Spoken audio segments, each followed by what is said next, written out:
The sky above planet Virion 9 was wide, silent, and full of stars. Logan sat alone on the metal roof of his tiny home, an old farmhouse surrounded by dry yellow fields and silent wind turbines. It was his birthday. He had just turned 30. No cake, no calls. Just him, a warm jacket, and a cup of cold tea. He looked up. The stars always comforted him. They didn't ask questions. They didn't judge. They just listened. "Happy birthday to me," Logan said softly. He sighed and leaned back, arms behind his head. "I wish," he whispered to the stars, "someone, anyone that would show up and stay." It was half a joke, half a prayer. He never expected the stars to answer. At that same moment, far beyond the planet's edge, something moved. A capsule. Small. Silent. Covered in light. It changed direction. Suddenly. Toward Logan's part of the world. The next morning, Logan woke to a strange sound. Boom. It wasn't thunder. It wasn't a ship engine. It was deeper. He sat up in bed, confused. Birds flew in every direction outside. Dust rose from the far canyon. He grabbed his jacket, boots, and scanner. Something had crashed nearby. He followed the smoke trail to the canyon. What he found made him stop and stare. There, half buried in the dirt, was a glowing silver pod. Smooth. No windows. No doors. It pulsed gently like a heartbeat. Logan stepped closer. His scanner beeped wildly. Unknown tech, unknown origin, and a life form inside. Then, hiss! A seam appeared down the center of the pod. It opened slowly. Steam poured out, and then she stepped out.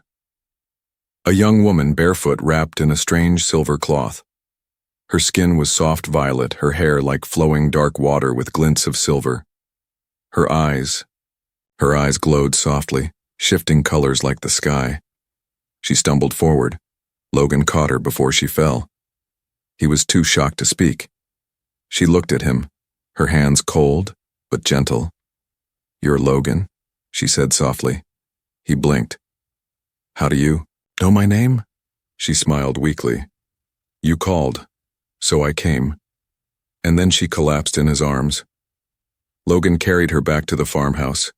His heart was racing. This was not a dream. This was real.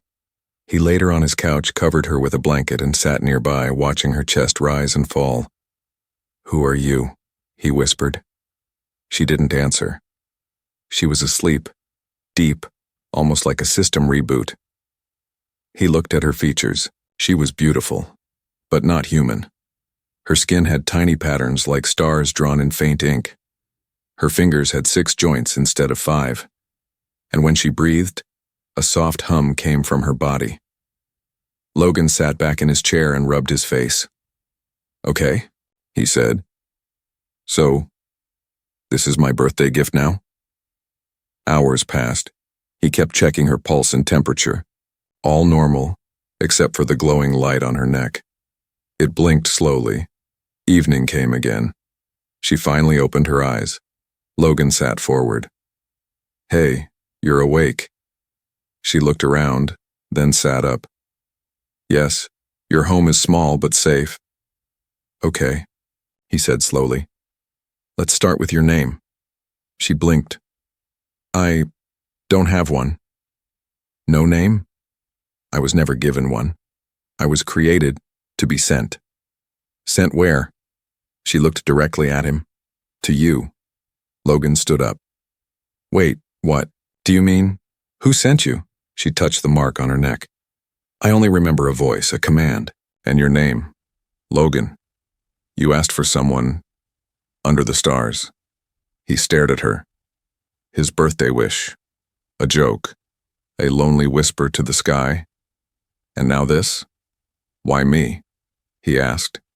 She tilted her head slightly. "Because you were alone. And the stars." "Listen." Logan didn't sleep that night. He sat near the window while she rested again. She didn't eat. She didn't drink. She just breathed softly and stared at the stars when awake. And Logan? He felt something strange in his chest. Not fear, not confusion. Hope. Something had come from the stars, and it had chosen him. Morning light broke across the dry hills of Virion 9. Inside the small farmhouse, the alien woman sat near the window watching dust swirl in the air. She hadn't moved much since waking. Her glowing eyes followed the light. She seemed fascinated by the sun, the shadows, the simple things. Logan stood in the kitchen, pretending to make tea, but really he was just buying time to figure out what to say. An alien woman had fallen from the sky. She knew his name. She said she was sent as a gift, and now she sat calmly in his house like she belonged there. He walked over with a mug. Here, not sure if you drink tea, but it won't hurt you. She took the cup, smelled it, and nodded politely. It smells warm. Logan raised an eyebrow. That's not how most people describe tea. I am not most people, she said softly. He sat across from her. So, we should talk. Yes. He tried to stay calm. You said you were created. Do you remember who made you? She shook her head slowly. No. I only know I woke inside the light, and your voice pulled me. My voice? You spoke to the stars. I heard you. I was sent to your coordinates. Logan's hands tightened around his mug. I didn't actually mean it. I was just lonely. I know, she whispered. That's why I was made. Logan stood and walked to the window. The sky above was clear, but his mind felt stormy. You're telling me something, heard me make a wish and built you for me. Just like that? She nodded once. The Star Council. He blinked. That's a myth. Some ancient race that disappeared centuries ago. They left behind many things, she said, ships, relays, memory shards, but also gifts. Logan turned to face her. And you're one of them? She looked down at her glowing wrist. Yes, I was grown in a cradle of starlight and data, given a mind, a body, but no name, only a purpose. He sat down slowly. What purpose? She looked into his eyes. To understand you. Silence filled the room. Finally, Logan asked gently, Do you want a name? She hesitated, then nodded. I think it would help me feel real. He looked at her carefully. What about Lyra? She tilted her head. What does it mean? It's from old Earth legends, he said.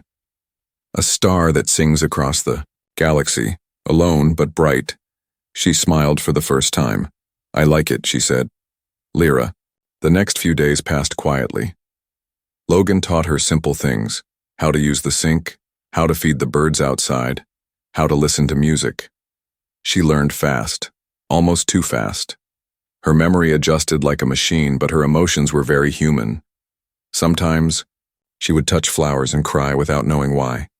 Sometimes she would watch Logan sleep and hum a melody that wasn't from this world. And every night, she stared at the stars for hours, whispering in a strange language. One evening, Logan walked in with a basket of vegetables from his greenhouse. Lyra was standing in front of the mirror. She touched her face carefully. Do you think I was made, beautiful, to keep you company? Logan blinked. She turned to him, serious now. Or was I made to copy what humans like? He put the basket down. Lyra, you didn't just fall out of the sky to be a doll. You think. You choose.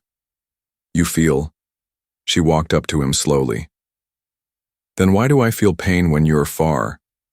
Logan looked into her glowing eyes. I don't know, he whispered. But maybe that means you're more alive than anyone expected. That night, something strange happened. A soft beep echoed from Logan's barn. They rushed outside. In the shadows, an old buried sensor device was glowing, a tech relic from before Logan was born. Lyra walked toward it. As she touched the scanner, the machine came alive. Holograms appeared, strange alien symbols swirling in the air. Lyra stared at them with wide eyes.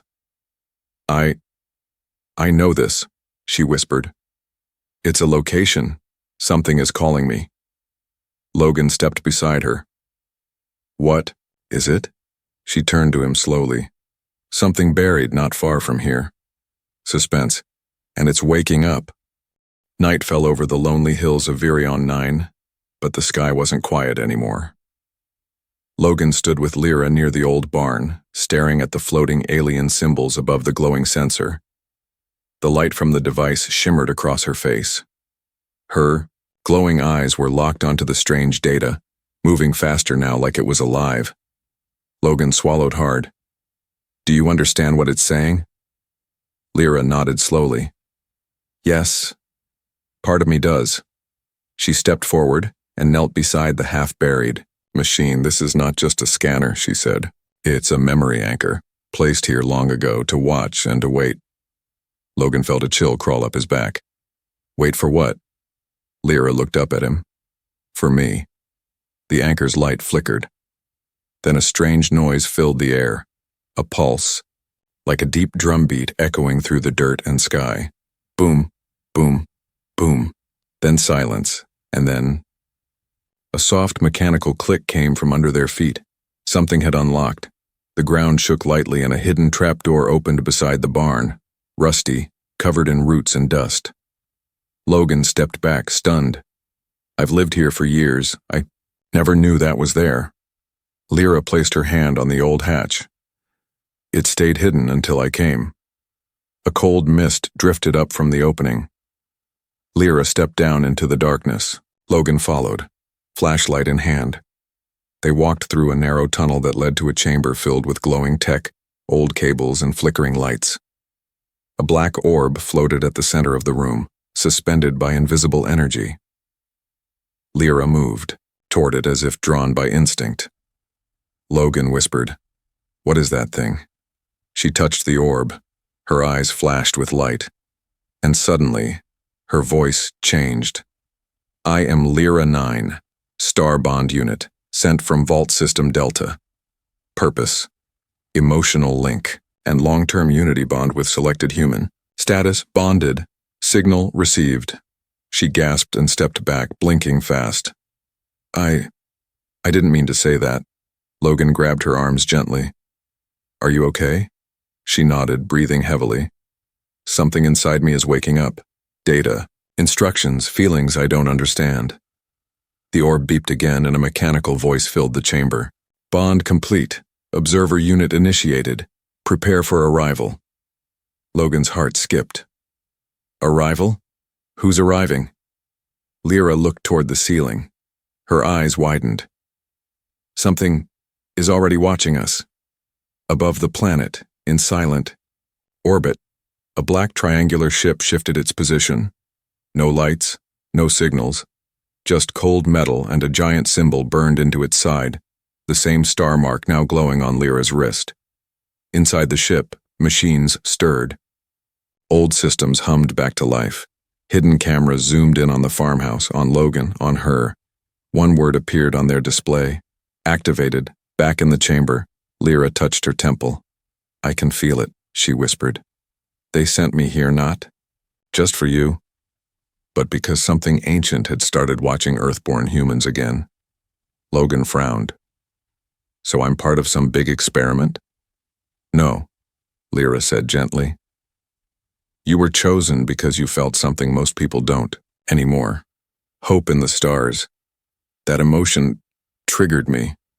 She paused. Your loneliness was never wasted. Later that night, Logan sat on the roof again. Lyra sat beside him, silent, her knees tucked to her chest. She stared at the sky with soft eyes. I thought I was just a farmer, Logan said. No one special. You're not just anything, Lyra replied. He chuckled. So now we wait for mysterious starships and more hidden rooms? She smiled faintly. Maybe, or maybe we make pancakes and pretend nothing is happening. He grinned. Pancakes sound good. But deep down, both of them knew it wouldn't be that easy. At that same moment, in a nearby mining town, a strange man entered a bar. His skin shimmered slightly. His eyes glowed faint blue. He sat down at the counter and asked the bartender one question. Has anyone reported unusual energy? Or a violet-skinned woman? The bartender paused. We don't see many visitors like that around here. The stranger leaned in. You will. Back at the farm, Logan and Lyra went to sleep. But something in the forest was moving. Metal legs, glowing sensors, scanning the ground silently. One of the hidden probes had finally activated. It zoomed in on the house, scanned the life forms inside, and sent a signal straight into space. The air was still on Virion 9, but inside Logan's house, something had changed. Lyra stood silently in the hallway facing the mirror. Her reflection flickered. Not her body, but her aura. Blue light pulsed beneath her skin, moving in patterns, like rivers made of starlight. Logan stood behind her, holding a datapad. Lyra, I ran the scan 3 times. Your DNA isn't just alien. She turned slowly, her eyes glowing soft gold.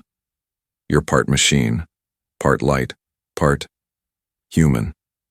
Lyra nodded slowly. I know now. He stepped forward. You do?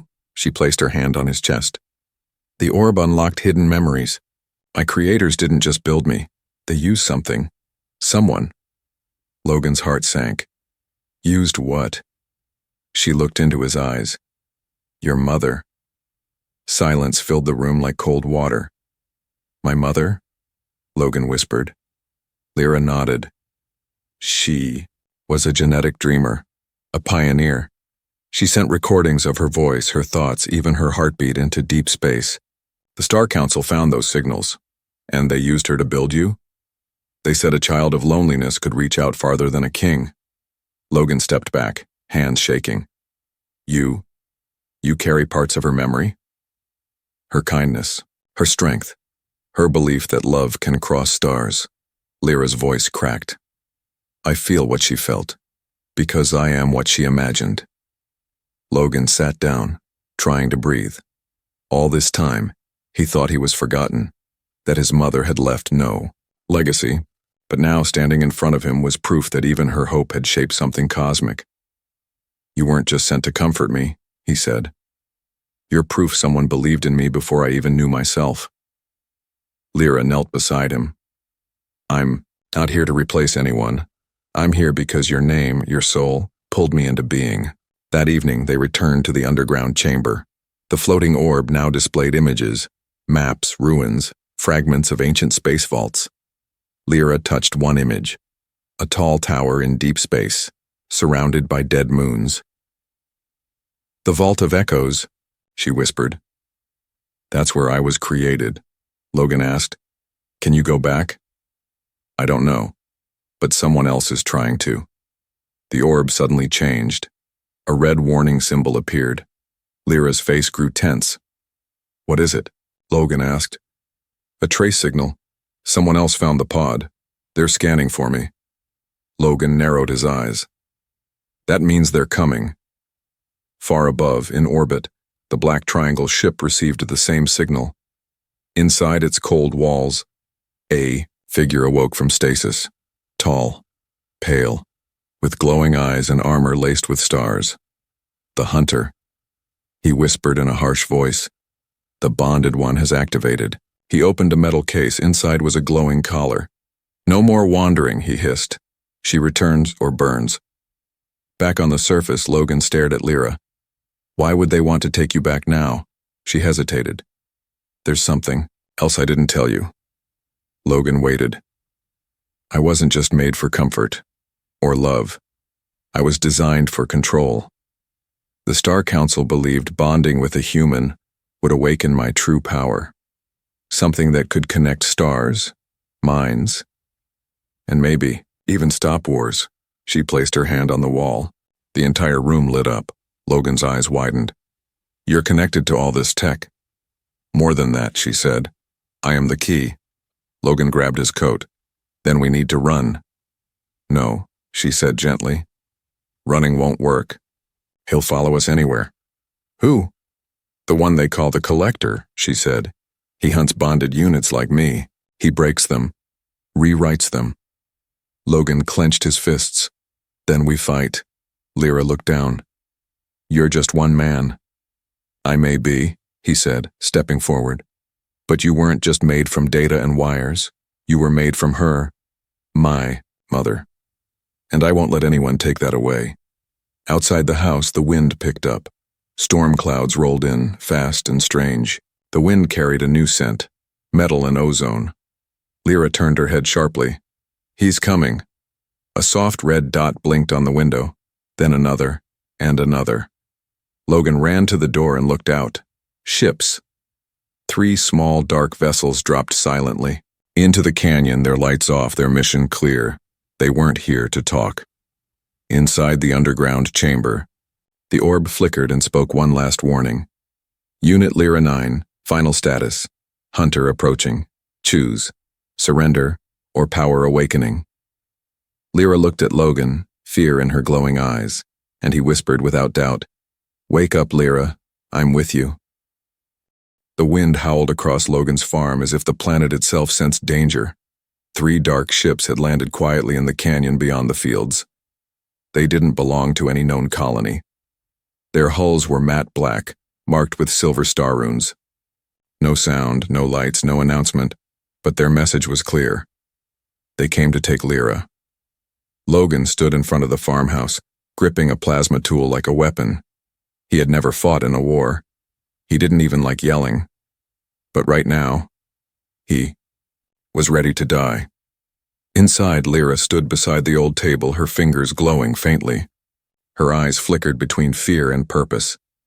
I can feel them, she said. They're trained, programmed. They won't stop. Logan didn't look back. Then we make them fail. 3 figures moved through the field, fast and silent. They wore cloaks that shifted colors with the grass, but Lyra saw them through the walls. Her connection to the buried star tech was stronger now. She could sense pulses, movement, even heartbeats. They're here, she said. Not human, not alive either. Mixed. Logan stepped inside and locked the door. Hybrids? Lyra nodded. Created to collect star-bonded like me. They don't talk. They don't feel. They just obey. Outside, one of the collectors raised his hand. A silent pulse spread from his palm, a black wave of energy that disabled the farmhouse's generator in seconds. The lights flickered and died. Lyra's eyes glowed brighter in the dark. Backup system active, she whispered, raising her hand. A blue light sparked through the walls. Hidden alien panels came to life, revealing ancient tech Logan never knew was there. The old home was not just wood and wire. It had been built around a star core. His mother had hidden more than just hope. Boom! The front door shattered. One collector walked in, tall, faceless, silent. Its fingers opened into sharp tools. It pointed at Lyra. Unit Lyra 9, it said in a flat voice. You belong to the vault. Come quietly. Logan stepped between them. She belongs to no one. The collector didn't answer. It swung a long blade toward Logan, but before it could strike, Lyra moved, faster than thought. Her body shimmered. With energy, she caught the blade midair with a glowing hand and the weapon cracked like glass. The collector stepped back, confused. Then Lyra raised her voice. Not soft anymore, but full and bright. I am not your machine. The light around her exploded. Blue, white, gold. The collector flew backward through the wall. Outside, the other 2 moved in. One fired a net made of plasma thread. Lyra waved her arm, and the net disintegrated in midair. Logan grabbed a metal rod and slammed it into the leg of the nearest collector. It stumbled. Not down, but distracted. Lyra stepped forward, hands raised. I will not run, she shouted. But I will not return. She touched her forehead, and a burst of light blasted out, knocking both attackers down. Her mark, Logan's mother's star symbol, shined like a sun across her skin. The ground began to shake. Not from fear, but from awakening. Hidden tech buried deep below the house hummed to life. Old energy. Forgotten power. A beam of light shot upward into the sky. Far above, the collector ship received the signal and retreated. It left its agents behind. They had failed. Back at the house, Logan stood beside Lyra in the smoking yard. The three collectors were still, not dead, but deactivated. "You didn't destroy them," he said. "No," Lyra said. "They were slaves. Like I almost was." Logan looked at her glowing form, taller now, more alive than ever. "You changed." She looked at him gently. "You helped me remember who I was, not a gift, not a tool, a choice." That night, the stars above the farm were brighter than ever. Lyra sat beside Logan on the hilltop. The wind was soft now, safe. She rested her head on his shoulder. "Why did you stand in front of me?" she asked. He smiled. "Because the stars gave me something worth protecting." "And what do we do now?" she asked. Logan looked up at the sky. "We build something no one can take away."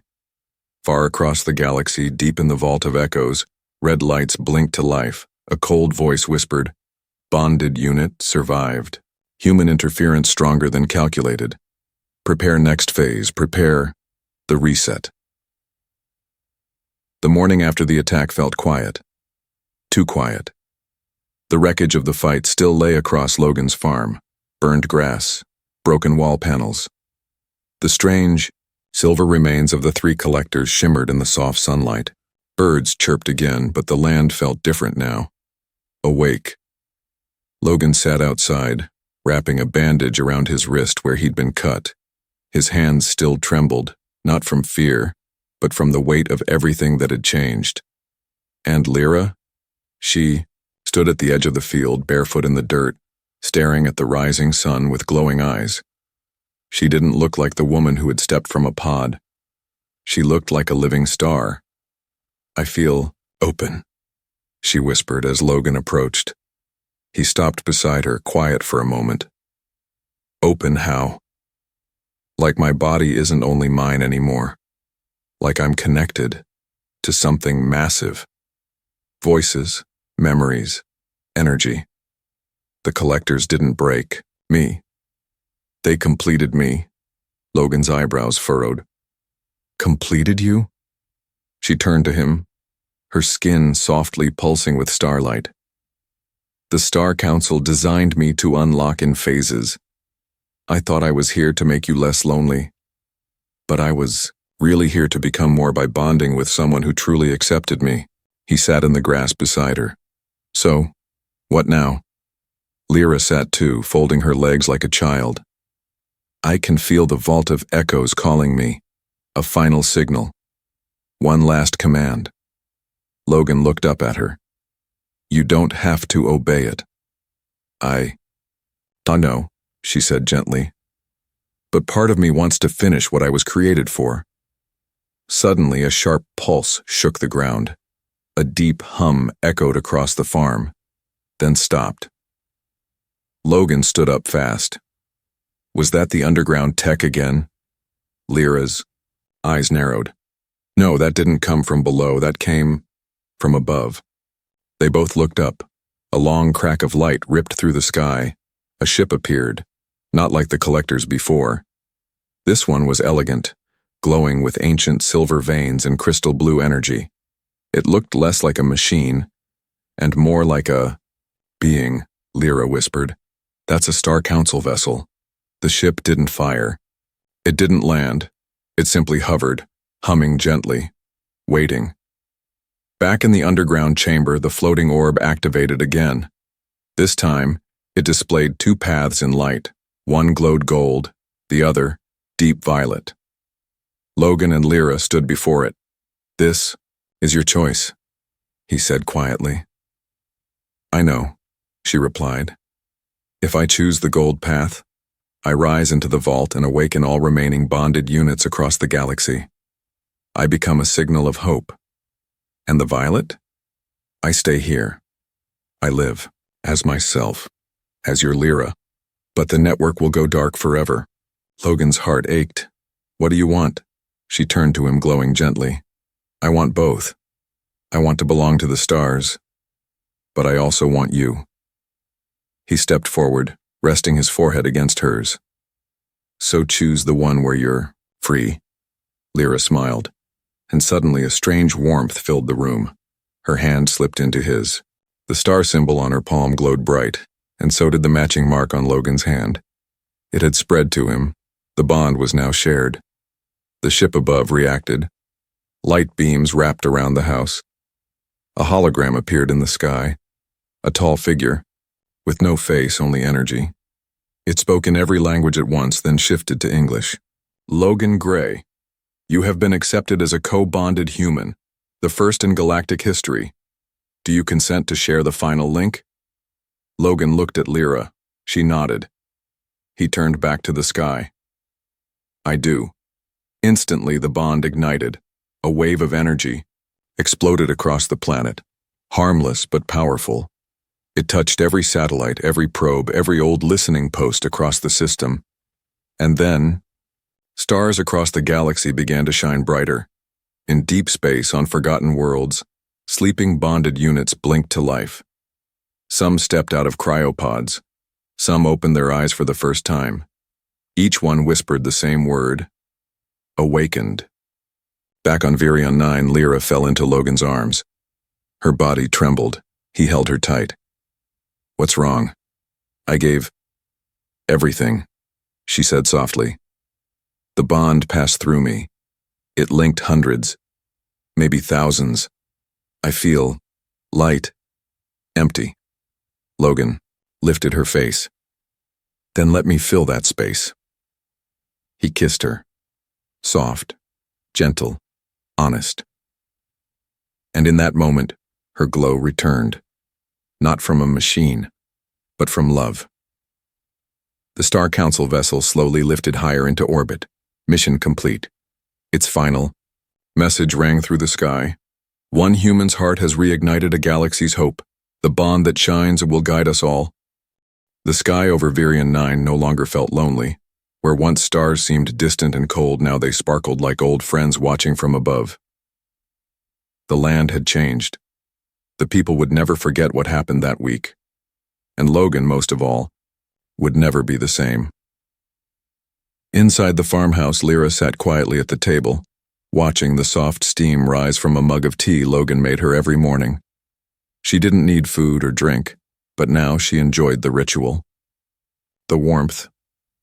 The connection. Logan stood by the window, staring out at the old field.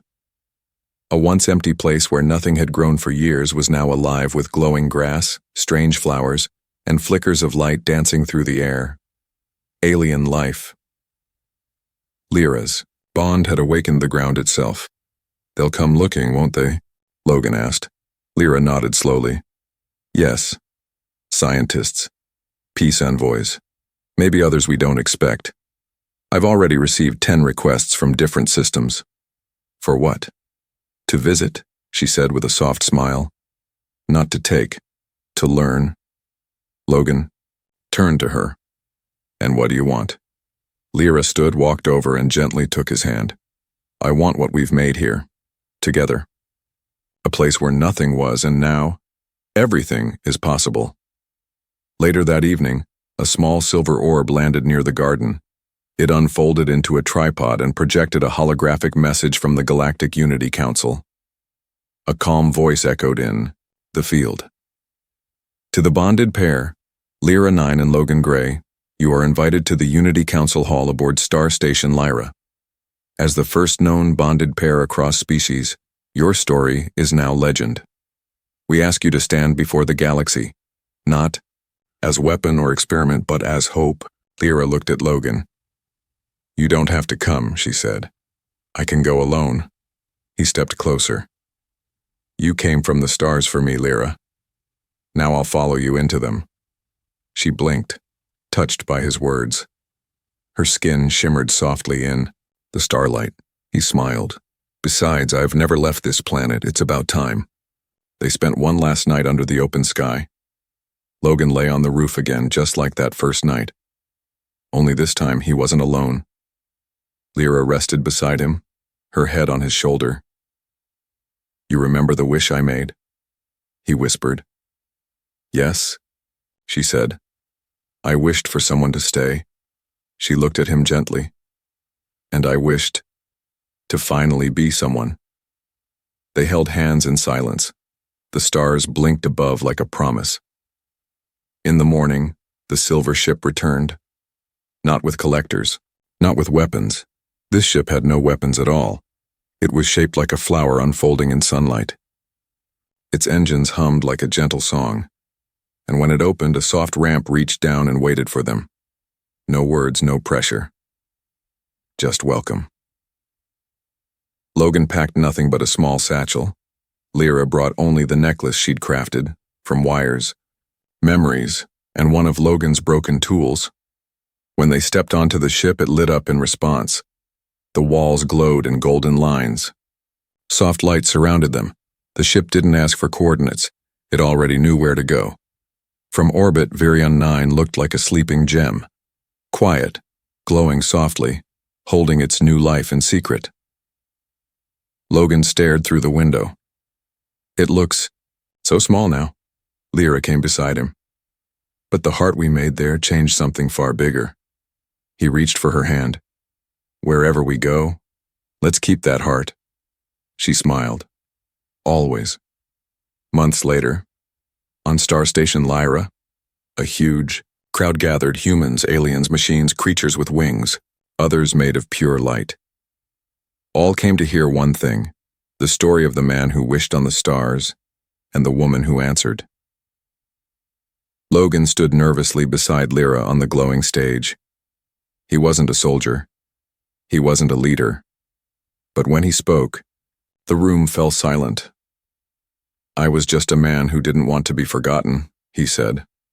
"But the stars, they remembered me." He looked at Lyra, and she reminded me that even the smallest voice can echo across galaxies. Lyra stepped forward, next her voice soft but powerful. "I am not a machine. I am not property. I was created to serve. But I chose to live. I chose to feel. And most of all, I chose him." The hall burst into light. A single flower bloomed at their feet, a sign from an alien race across the stars, a symbol of unity, of new beginnings. Later that night, in their shared quarters aboard the station, Logan sat beside the window again. Lyra leaned her head against his chest. "No more wishes?" she asked. He smiled. "Just one." "What is it?" "That we never stop choosing each other." She closed her eyes. "Then that wish and is already true.